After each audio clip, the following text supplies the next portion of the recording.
thus recycling the wisdom back into where you got it from. Unless you're living in a cave with no connection to the world, in which case, hey, congrats on getting that internet connection to watch this, you are probably aware of the world of self-help. Every year, there are countless books written on self-help.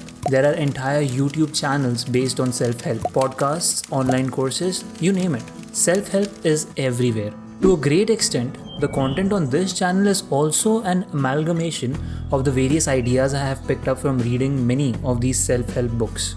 But this video in particular is not one of those. Here I'm talking to you about my approach of reading and implementing the information presented in these self-help books. Because information is just data until you apply it in your life, which then becomes knowledge. The authors who write these self-help books are really well-read people. They read a ton of books throughout their life, as a result of which they could come up with these combinations of ideas which we term as original ideas. But in reality, originality is simply a myth. Any person's original idea can be systematically broken down into components already existing that have been mixed and presented in a unique way, giving us an illusion of an original idea.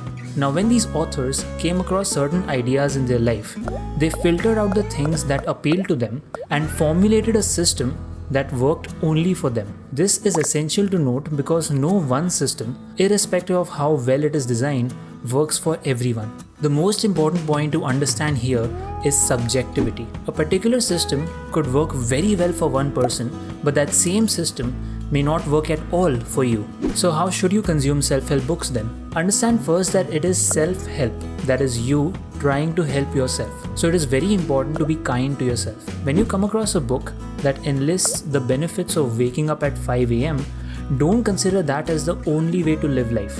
It works for the author and a lot of other people. That is why the author has suggested this system for you to try. When trying out the system, be genuine to yourself. Really put a sincere effort into it. But if it does not work, don't blame yourself for that. Another good way is the method of selection and application.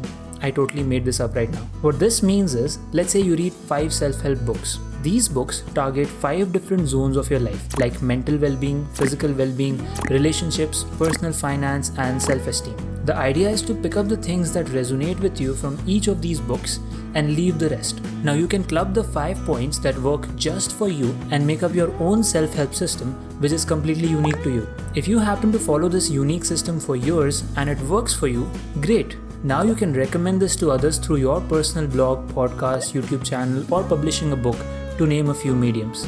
Thus, recycling the wisdom back into where you got it from. This time with your original ideas stemmed from the unique combination of your knowledge, skills, and experience. Then there will be a day when people like you will read from the self-help books written by you, and if they happen to see this video, they will implement them in their life and give back to the ecosystem the same way. Thus continuing the perpetual hope that one day human beings will get rid of all the clouds of unconsciousness and they will not feel the need of self-help books anymore. If you are looking to trying yoga because of how great it is, it would help to watch this video first.